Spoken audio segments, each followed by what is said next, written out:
go. Deep dive.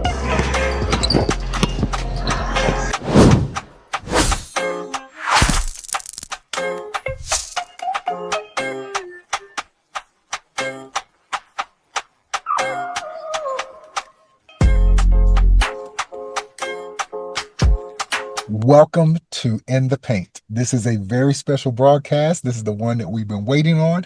This is my sister, the only other one in the family who is in the music business along with me. So we are so excited. I am so excited. I'm thrilled beyond my wildest dreams. And ladies and gentlemen, please say hello to my dear sister, the Matriarch of the Alliance, Saida Watson. Hey, darling, how are you? Hello, everybody. Hi, Ray. It's so good to be here with you and everybody. Well, it's so good to have you.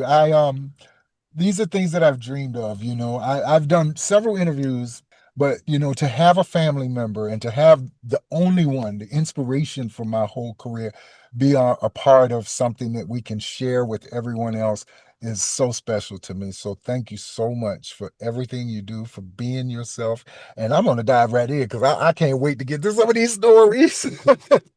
Okay, I'd like to begin with actually just a general question, because I know when it happened for me, and I want to find out from you.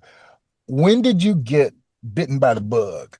Now, every musician out there will know what that means, but the bug of knowing that music was more than just something to listen to. I used to sing a lot, and after listening to music that mommy made off the radio, played rather, like Al Green, and I had a hairbrush, and I was singing that hairbrush, and I would sing a cappella in the mirror in the bathroom because the acoustics in the bathroom are perfect. And so I just did that, and I felt so good about it.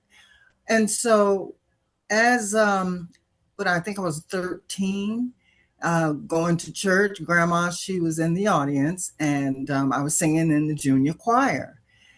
And the director decided to give me a solo in the song Step by Step. Mm-hmm. And I sang it, and Grandma jumped up. She said, "That's my granddaughter. She can sing."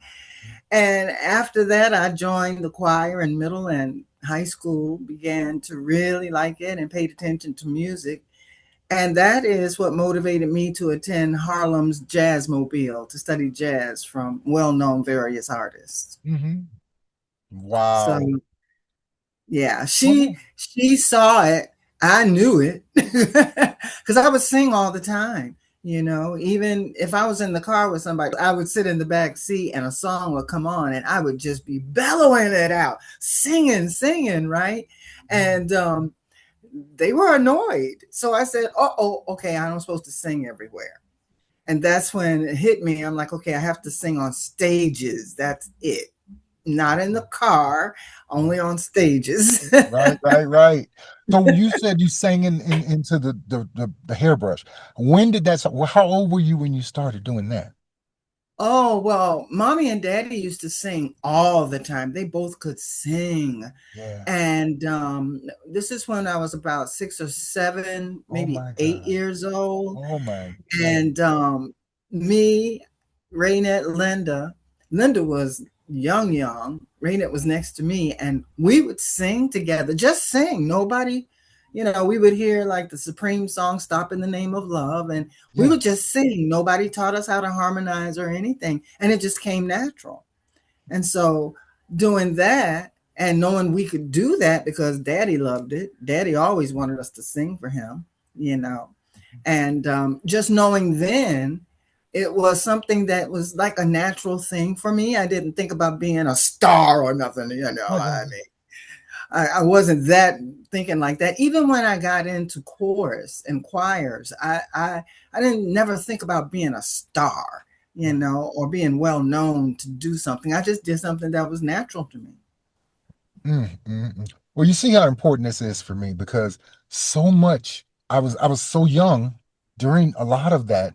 And so much I missed. So it's really weird that I'm just hearing these stories, and it's I French, it's know. like fresh water to me. It's like, oh my Yeah. God, this is our heritage. Now I remember some of the events, obviously, Yeah. childhood trauma never leaves you. I remember the traumatic, but these are the moments that we want to embrace. And oh my goodness, Absolutely. oh my goodness, that is so beautiful. Absolutely. 9 year olds with a hairbrush, and you were in the mirror in the bathroom, and just Yeah.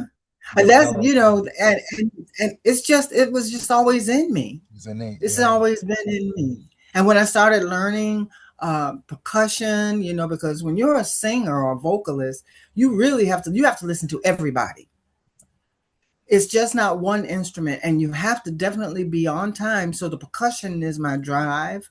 I Hmm. love the bass. I like that. The saxophone, oh my gosh, that's for phrasing. And I love matching my voice with the saxes. But yeah, I like having fun with Oh my my voice. God. It's amazing to me because some people go to school and they learn how to play an instrument or they learn how to sing, Right. and they have all the technical and they have the degrees and everything. But for some reason, it doesn't resonate as it would with someone who is innately born, like it's coming from the earth. They're born with the gift, and they have the things they put in there that could never be imitated, duplicated, or replicated, and that's the part that gets me, when I'm moved Yeah. by the music because it's coming from a place that you can't teach. And that's what I love about you is like, oh, well, it's just in me. And oh my God, and you're just killing it, Yeah. So, oh my goodness, thank you so much. Okay, a quick Yeah. question. The next question is there any particular performance or performances that stand out in your mind as significant or that have, in fact, feel like an indelible mark on you as far as forever you'll remember? I'm gonna tell you what really, because I've sang in various places, different places, and the audience is different, everybody. Mhm, However, when we did the Cotton Club, mhm, and I had just finished singing "You Don't Know What Love Is," and I didn't know Ray and Linda, that's our sisters, by the way, everybody, that they were coming to the show. And so I'm coming to the end of my song, and I look around the room, and there they were sitting mhm. at a table near the window to the left side of me. And I saw them. And so I already planned after I finished that song, I was going to go over. After I finished the song, and of course, I'm not thinking about what's going on. I'm thinking about getting to my sisters. Right, right, right. And as I'm walking down the aisle to get to them, I was close. This lady, she reached her arm out and grabbed my hand and pulled me close to her and said, I wasn't coming out tonight. My daughter, she came and got me. And I'm going to tell you, I'm so glad I came to hear you.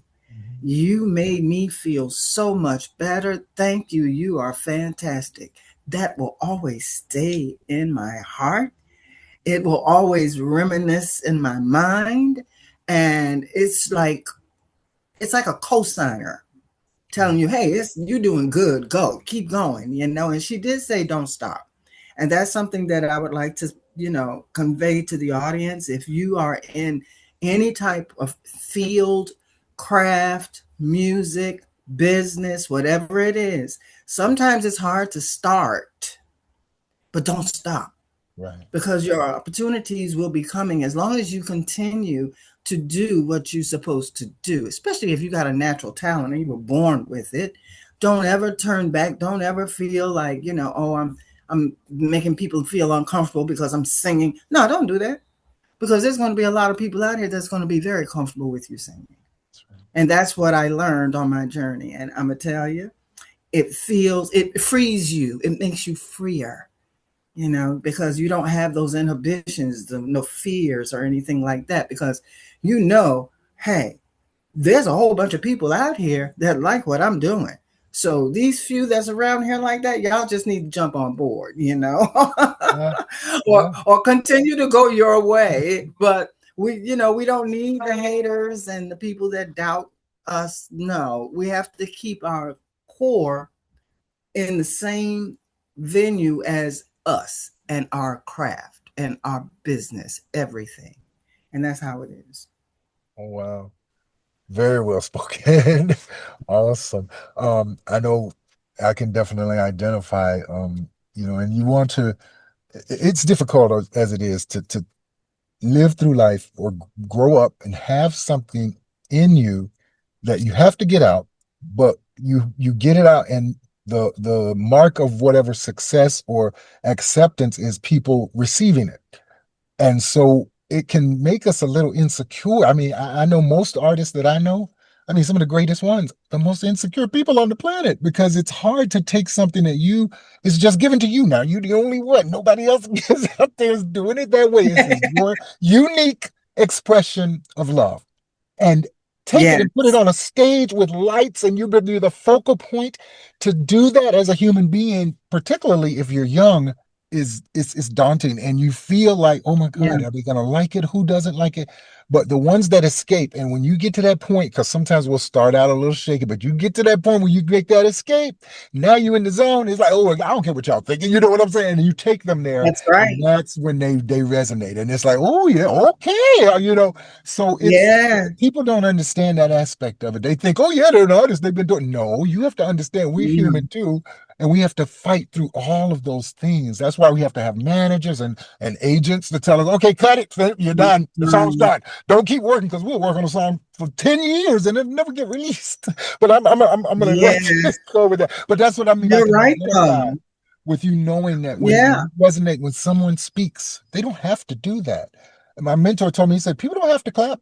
They're not doing that to make you feel good. If they No, they didn't don't. clap, they wouldn't. So don't feel like they're just Right. patronizing you. They genuinely mean it, and they genuinely say things because they mean it. Ain't nobody gonna walk up to you and just say something just to make you. No, people don't do that. So we have to garner those things, garner those moments when we touch people, and hold on to them because, like you said, I tell my haters to come to the front nowadays. Come on to the front because I love the fact that they're giving me energy and I really don't even know who they are. So that's a powerful thing. Haters to the front, please. I'll take your energy, but you're not stopping the game. So I really That's appreciate right. that story about that woman telling you that, because that's what keeps us going. And it's not the And big it lights. does. It ain't the bright lights in the stages. It's the No. individuals. Yeah. Exactly. Exactly. And when you're genuine, people Yes. can tell when you sing a song or when you present yourself, period. You don't have to sing, just to present yourself. Right. People can tell if you're genuine or not. And if you're not genuine, it's going to come out in your voice, it's going to come out in your walk, it's going to Yeah. come out in everything. So being genuine definitely is, you have to, especially if you're a performer, and you have to be genuine. Don't let the world of music change you. And that's what happens with a lot of us, because the music business, we all know, that's been in it and in it. It can be very tricky and challenging, and there are some aspects, that narratives that be coming at you, and you have to continue to maintain your genuine self, if you will. Yes. All right. Okay, we're going to move to the next question. Um, Hmm. are there any places or any plans to perform in any capacity coming up, singing? I know you write poetry. I know I've read some of your poetry. We've done poetry together, spoken word or playing an instrument. Because you play instruments, and we got to get to that too. But are there any plans Well, for any performances? Ray and I are working on a project, and we'll be presenting that in the very near future. So stay tuned, please. Yeah. And that's the thing that I love nowadays. It's like the opportunities, possibilities are literally limitless. I mean, we have studios in our homes, in our computers. You have worldwide access through social media, even your own website, which we're going to talk about our website. And living through the times that we're living through, there's one way to look at it, like, hey, it's tough. But then there's another way to look at it, like, we've never had these kind of platforms before. To just go into your living room, record a song, and release it to the world within seconds, minutes, That's that's right. powerful. That's That's right. powerful. Yeah, it's interesting. That's right. And And and then, and what you can, and I apologize to cut no, in. go ahead.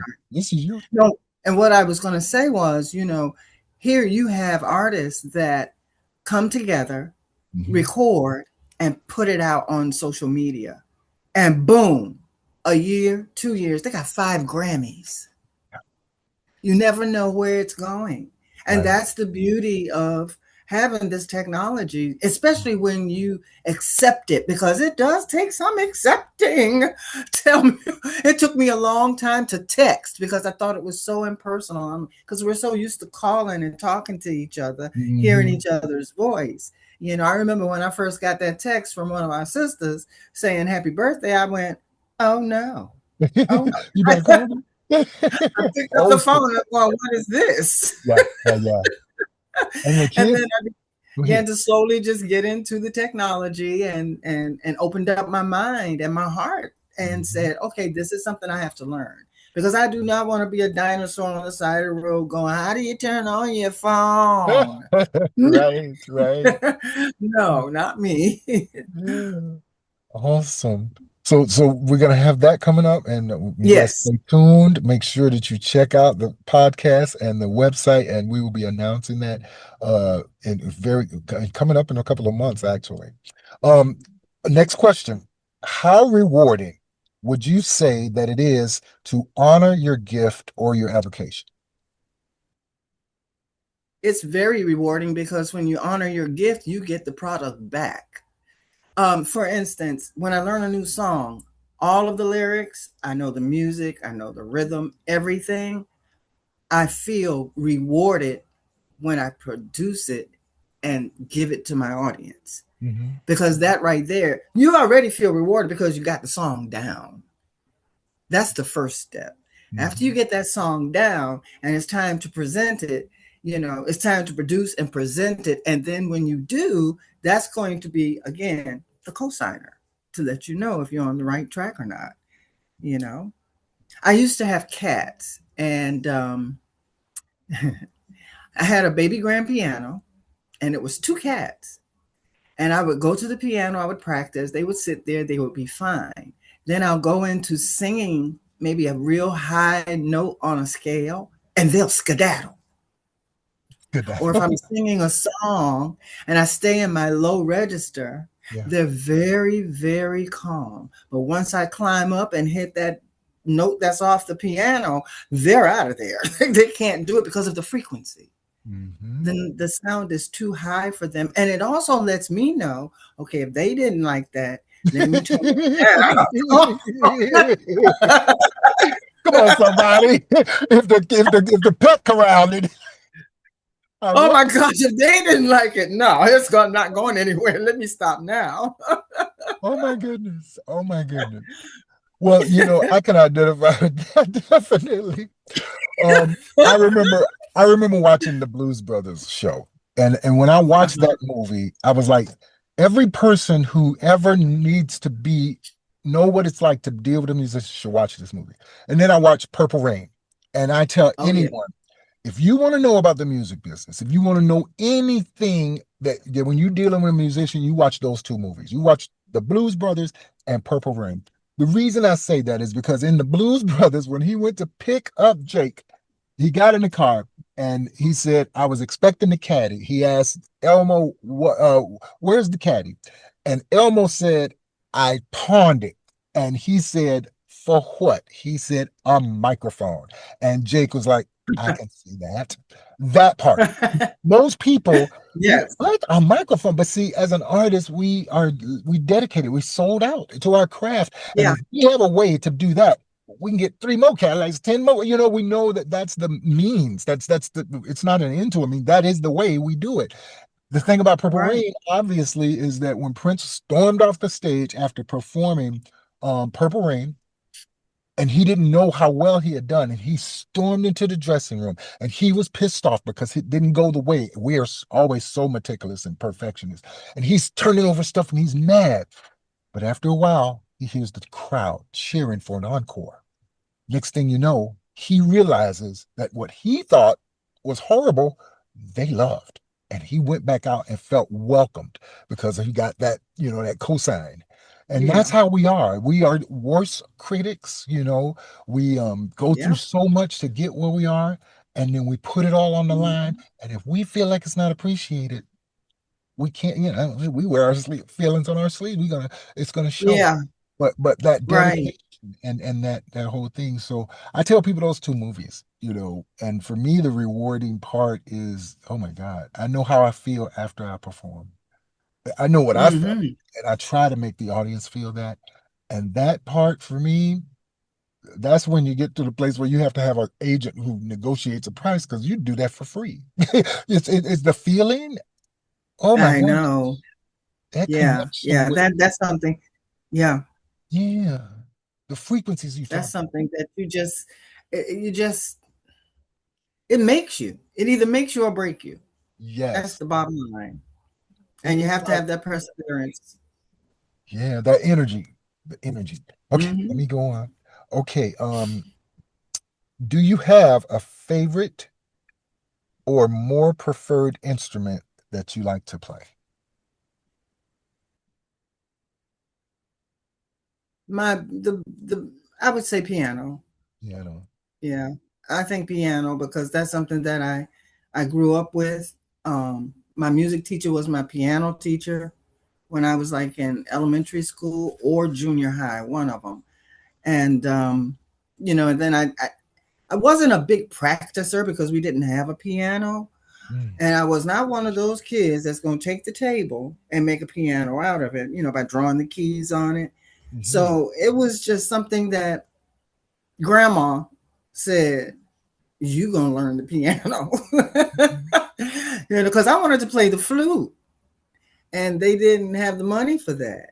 And so, I went into the choir and stuff, and then I was really mesmerized when I saw somebody playing the piano. I'm like, woo, I like that. I got these long fingers, that'll be good.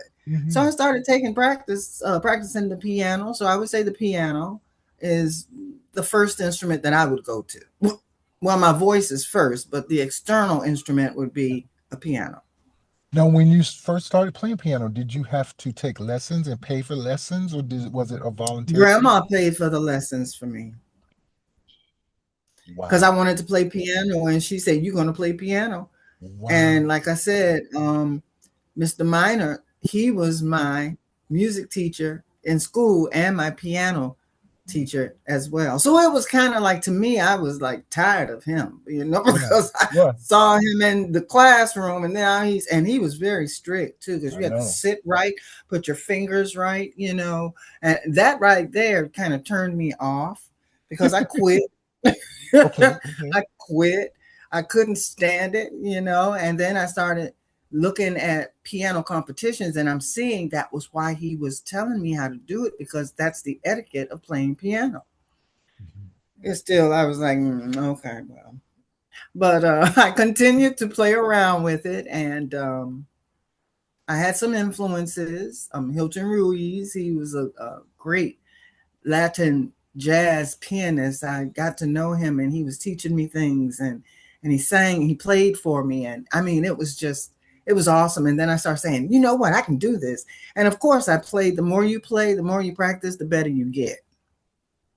And I just use those lessons from various artists and just put it together.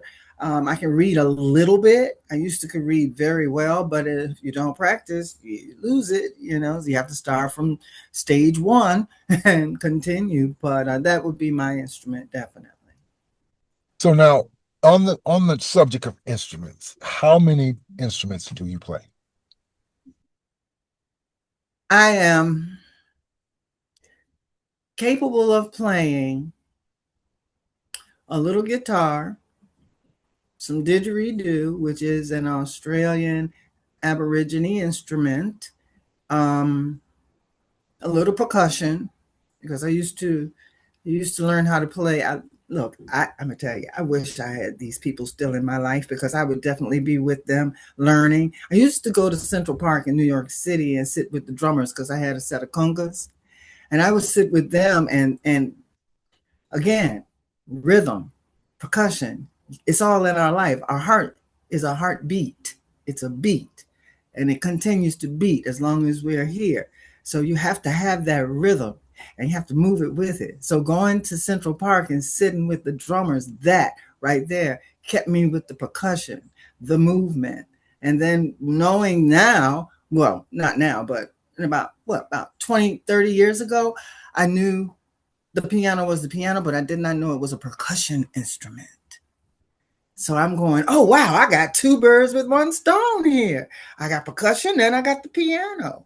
So learning the drums, the traps, I had a very good friend who played with Coltrane. He was up there in age, but he had a set of traps. He invited me over. I went and he was teaching me how to play. And he said, you're a natural, because the bass drum is what I kept going, you know. And then after that, I started messing with the snares and the cymbals, and, you know, and it was fun. Oh, it was so much fun. And I thought to myself, I said, you know what? Maybe I need to get me a pair of drums too. Okay, okay. So now I know. But you know what? And I'm not tooting my own horn. For some reason, instruments are like easy for me. It's like, you know, once you know your scales and you're ear trained, you can pick up a guitar, tune it, and you know where G is, you know where A is, you know, and you do your thing.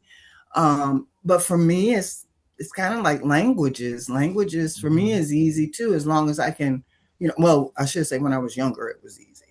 So I'm just one of those kind of kids. I think I was a child prodigy, and it was they tried to push me into things like the piano. If I had stayed with that piano, I think I would have been another child prodigy on it. Wow. Yeah. Amazing. Now, I want to talk like the exotic instruments that you know how to play, that you pretty much mastered literally as soon as you picked them up. Tell me about the singing bowl. When did that get introduced to you, and how Oh, did you resonate with that and incorporate it in your life to be one of those things? We knew you always had that singing bowl. You tried to teach everybody that I know. I know you tried yeah. to teach me. When did that make its introduction, and how did it become that almost like a signature with you, Sai? I lived in Connecticut, Middletown, Connecticut, and we had a performing bookstore. And they would bring various artists in there. I performed there as well. But there was this artist that came in, and that's who introduced me to the didgeridoo. Okay. And his name is Ngoma. And so I went, and he would play that didgeridoo, and I was just excited. I wanted to learn. I wanted to, because the sound was so beautiful to me. And Mhm. then he would pull out his singing bowls, not one. He had about seven of them. And it was the most beautiful sound. And that bowl, that one bowl that he played, it sounded like a baritone at first. And Mhm. then he changed the pitch. It went up to like a tenor, soprano. And then he held it on that soprano. And that sound just lingered. And there's a way that you use your dial to make it slow down and quiet down. It's amazing. It's amazing. The singing bowl is something, and it resonates within you because you're playing it, and it's so peaceful. You know, it's one of those things. And you know, the monks, they use it, you know, for prayers, and Mhm. knowing and seeing all of that, I was in awe. Yeah. So I got up and I went. I introduced myself, and I asked him about his didgeridoo, and he started explaining it to me and his singing bowls. And I started asking. I said, so where can I get one? Where Yeah. can I get a didgeridoo? He said, oh, I can get that for you. I said, okay. And they all came in different colors because they were bamboo. They weren't the eucalyptus limb. And they had a hard wax mouthpiece, and it had a small hole. And so I'm going, oh, okay. And but the way he blew into it, he made it sound like, I mean, it just was beautiful. And that's who introduced it to me, in Goma from New York City. Wow. And then you also play the didgeridoo. Tell me about like what is it like to actually get sound out of that instrument? I think attempted it one Oh, time and I couldn't do oh, oh, you really have to have flexible lips. it. Okay. So the exercise for that is, and I Okay. used to walk around all day doing that, because that's how you blow into Right. it. Right. Right. Okay. Yeah, and not only that, that helps with your breathing. It helps, you know, singing too. So you would just do that, and then when you get on that didgeridoo, you and there's a lot of documentaries, there's a lot of how to out here on the internet. You can definitely learn how to play the didgeridoo. It's easy. It's just you have to have the flexible and the breathing. There's a Mhm. lot of didgeridoo players who are experienced, and they do the circular breathing. I was almost there, but I didn't get there. But it made me feel so free because of the deep breathing and Right. bringing it out and singing into that didgeridoo. Um, and that is a healing instrument by itself, by the way. And that's what I was going to ask. It sounds like obviously, I know the singing bowl and the didgeridoo, they're so connected to your inners until it's Yes. undeniably spiritual and can set the tone for anything. I mean, those frequencies that are hit, I don't think too many other instruments. You might have tritones or harmonics that might come out, but to hit them as directly and as piercingly as those instruments do, it'd be a hard thing to try to duplicate. So I definitely can feel that they're very spiritual instruments. And the didgeridoo, you Mhm. can harmonize in there. I was working on a song and I had the bass going, and then I would come back up with the didgeridoo, and you can harmonize with it. You can Yeah. sing in it. I mean, there's so many ways you can use it. It's amazing. And they're all handcrafted. They're not like manufactured. You can't go The didgeridoo shop. bamboos are not. The Okay. bamboo didgeridoos are not handcrafted. I mean, they may be hand painted or something, but when you have a oh gosh, come on now. Eucalyptus, there we go. Right, right, A right. eucalyptus limb from the eucalyptus tree in Australia is what's used to make the didgeridoo. And the Aborigines, they get the limb, they choose which one they want because didgeridoos, they go as long as 6 feet.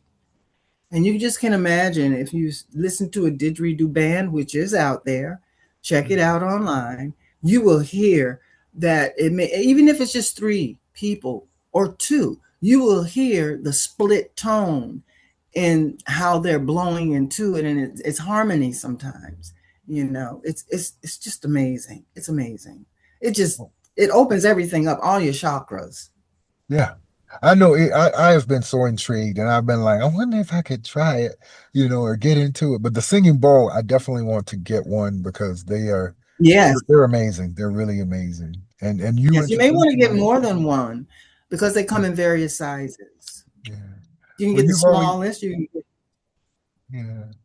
Well, you've always been like this trailblazer. You've tried so many. I mean, you introduced me to so many things. You know how to swim. You told me how to play tennis. You played the piano. You always just been this outgoing person. And I don't know. I do a little bit of astrology where I can see where some of the characteristics definitely can apply to a certain person's personality. But you are definitely an Aquarius, but you got that cusp thing. So you got the cap part yes, the cuspy. Aquarius stuff, but that is so intriguing to me because I'm a very one lane person. If I'm gonna do something, I probably do that. But I know going to school, I sang, and plus I played, and I had to learn piano in Hmm. theory. But saxophone was it. But I got to tell you, I've always been so intrigued, and your little baby brother just come falling behind you, and you took me to your house one time because I think I needed a place to practice. Now, listen. I need to know what Zen practice, discipline, no, proof of your love for your craft was it when you left me at the house and you were babysitting a boa constrictor and you left and you were walking down the street and I looked at the cage and I was like, oh my gosh, and I screamed, I said, where is Bo? And your response was, oh, he's around there somewhere. Now you told me to practice these songs and you left. I need to know what kind of what was the whole part about that because it was so poetic. It was like I still practice and he didn't get me, but I can only Right. imagine. I would No. like to say to the audience out there, if anybody ever does that to you, do it. Then keep going. Practice and do whatever you got to do because apparently they on a level that they can tell you that and they know it's gonna be okay. You knew it was going to be okay. Tell me about that moment, please. Well, really and truly, I forgot Bo was there. Oh my word. I did. I forgot he was there, and Yeah, or I let him out his cage and I forgot to put him back. Either way, I forgot. And when you yelled down the street, because I knew you had him. "Where is Bo?" I said, "Oh, Mm. he's around there somewhere."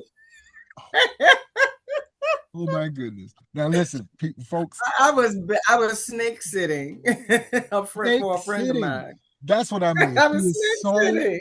all versatile, just multifaceted. But you have to have a certain level of connectivity to deal with things like that. I mean, for me, I wasn't afraid of him, but I knew Yeah, he had the upper hand.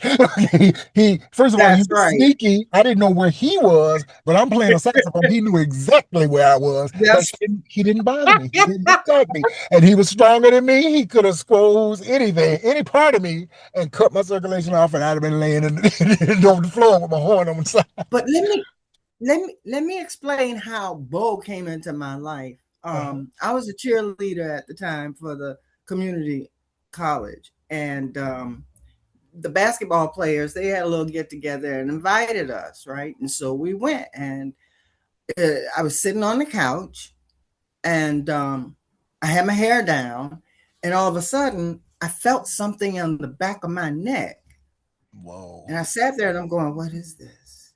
And I just sat there, and then it started crawling up my hair on my scalp, and Whoa. I'm just sitting there, and I'm like, "What is this?"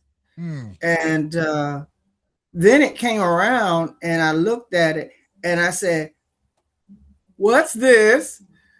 And somebody said, "Oh, that's Bo." And I looked, I said, "Hey, Bo," and turned back around. I said, "What is it?" "Oh, that's a boa constrictor." And I just froze and I just sat there. Bo decided to come from around here, go around, put his body around me, and he caressed me. He did not hurt me at all. So I asked, I said, "Well, is he tame?" They said, "Yeah, for the most part." Yeah.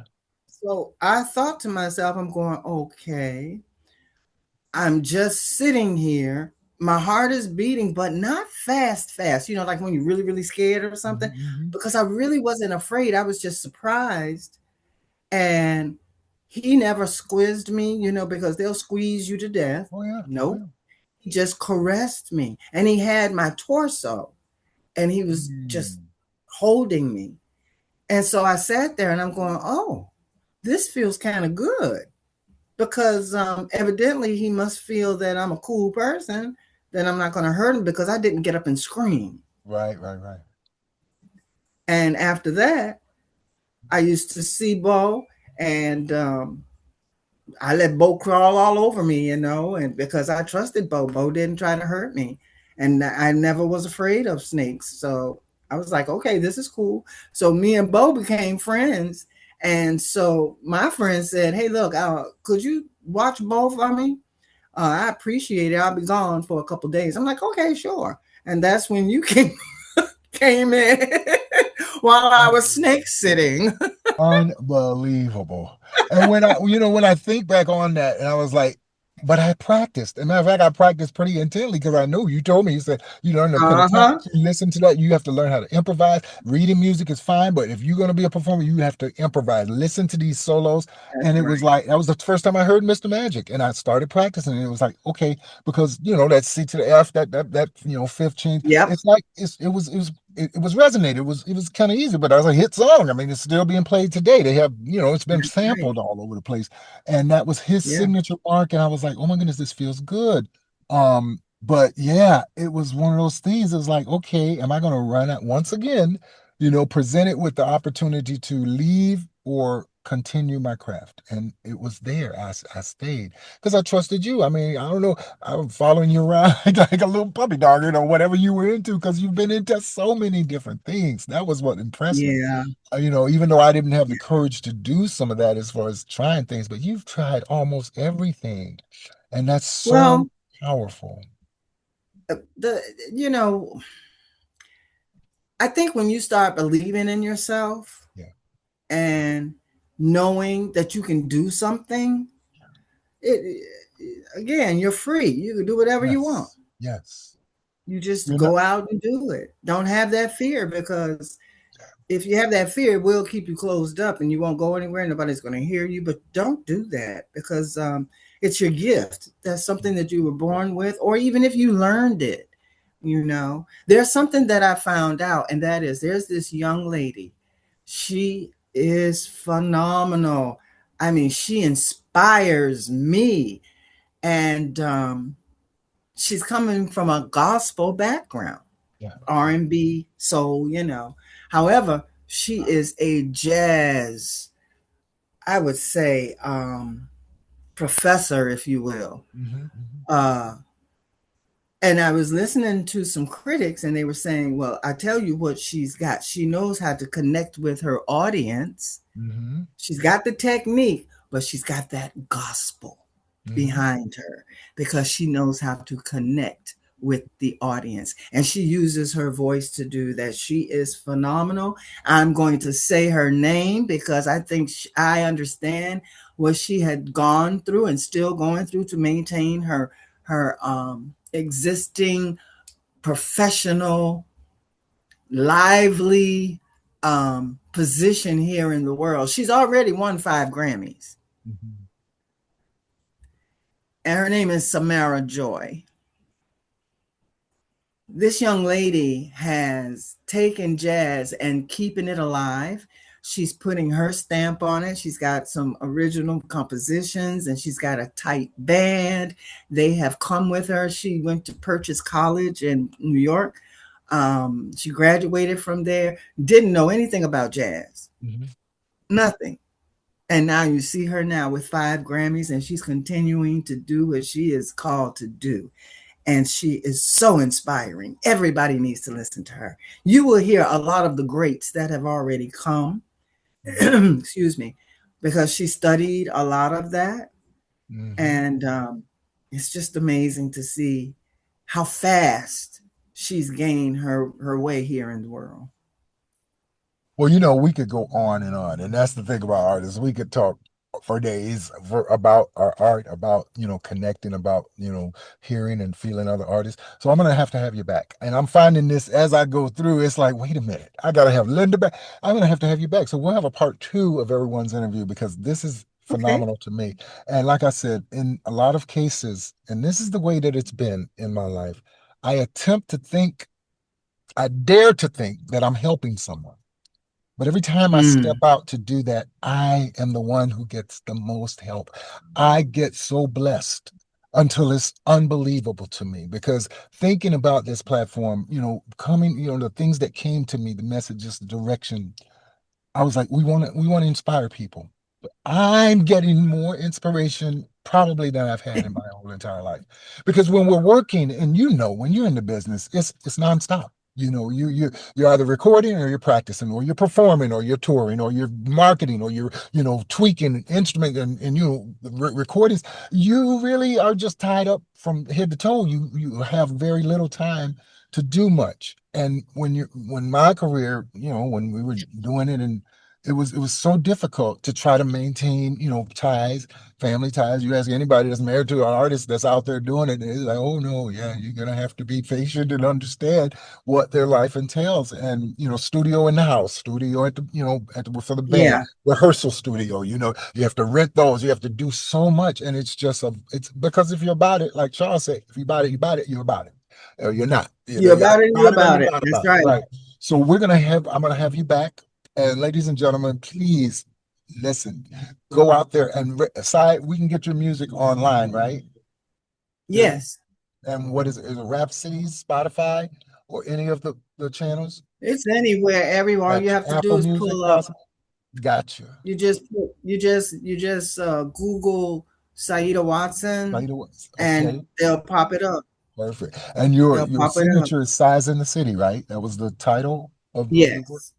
which is a beautiful That song. Size in the City is the jazz CD, and synchronics is the poetry. And I'm working on some new stuff too. So Yeah.